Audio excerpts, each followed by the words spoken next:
We're here with Harry Dell from Blacksheep Money. He is the official Fred Schebesta squash sock sponsor.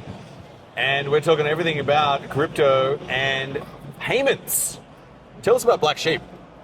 Well, man, I started Blacksheep because I got debanked 5 times, short version. It's really hard to move Australian dollars or any other currency into crypto. Like stablecoins are great for payments, instant, but if you can't move in and out of those worlds, then you really get stuck because not everybody's using those networks. It's just like if someone's got US dollars and you've only got an Aussie bank account, how are you going to get it? You've got to use a service, you've got to connect the things, and we're that connector. So how do you reliably do that? Tell us about that. Can you, go a bit, let's go into open the bonnet, cut a hole in the black box. The most exciting bit is we have great compliance. No, that's not exciting. It's about how we do it. So we're not here selling perps, we're not here selling options and all sorts of products. That's what gets the exchanges into trouble. Yeah. That's why CBA's got a 10K monthly limit on transfers to exchanges, because they go, this is high risk. They don't actually go, it's high risk, they go, it's a high scam risk, and that puts the bank at risk. Because banks only don't like 2 things, fraud, because it costs them money, and monitoring, because it costs them money. So they want to deal only with companies that they trust. So we've done a lot of work to be very compliant, very well regulated, and anti-scam, and everybody's doing that, everybody's saying that. But the way that we keep it low risk is that we keep our transactions very simple. In that when you're buying and selling through us, you AUD in, and then when you buy and swap, it goes directly to your wallet. We're not holding custody, there's no scam risk, we verify private keys at the time. So if someone's got access to your account, it should only be you, theoretically, and your wallet that you've got access to, it's impossible to be scammed. It's possible is a strong word. I'll wind that back a little bit.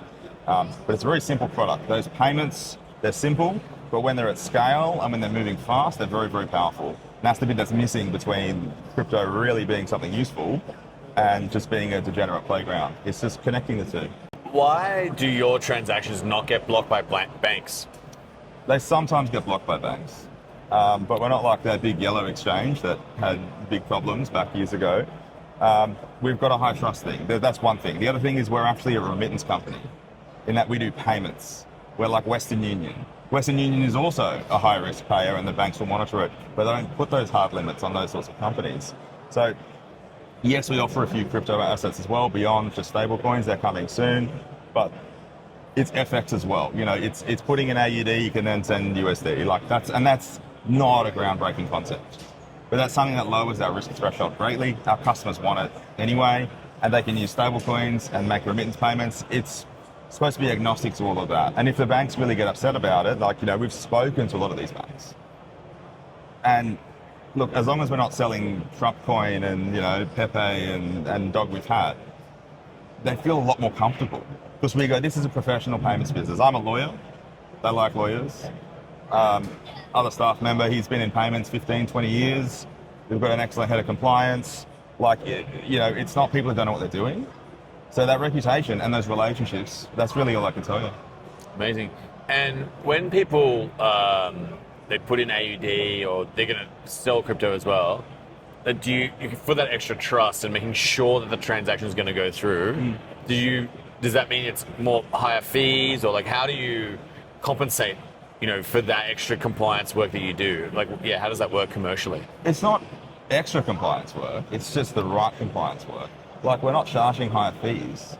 Our highest fee is 80 basis points, 0.8%. And that's not a trading fee on top of the spread. That's actually calculated from the mid-market rate, because it sort of reflects it again. We're more like an FX company than we are a crypto company. It's just we support crypto as well. And that's actually like a major network. It's just like connecting, Australian new payments platform to US ACH. You need to use a, remitter. We just connect that with, we connect Australian dollars with crypto markets. So we charge an FX style fee on that swap. That's all it is. When it comes to being a builder in this space, what would you say are some of the challenges you're experiencing right now? But I've been building this for 2 years, Fred. And it took us about 18 months to get through that getting an AUD bank account thing.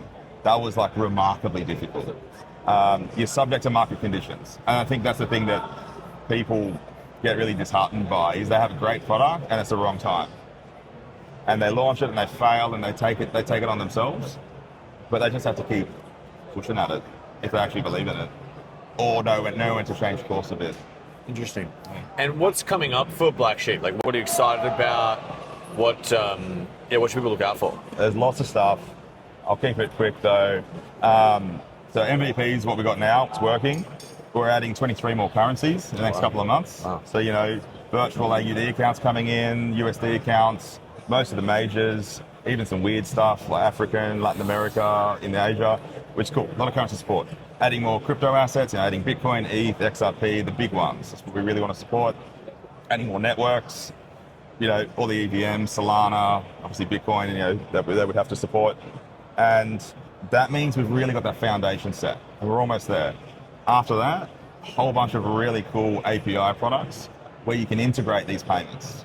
So exchanges can integrate their payments, so they can pay through us to settle to exchanges, settle to any business. Because one of the hardest parts for being like a high-risk, innovative business is getting a bank account. So that's exchanges, medical marijuana dispensaries also have trouble with it, even though completely legal.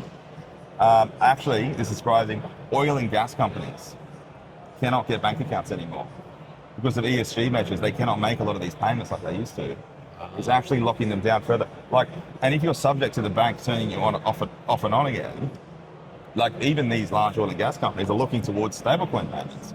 They don't want to wait 3 days in escrow. So adding those integrated payments, that's like the cherry on top that we're really going for here. But we've got a bit more foundation work to do. Would that be like an API that these exchanges and things can just plug into? We do the KYC on the customer, and these sorts of products already exist. But where they don't exist is the third-party payment side.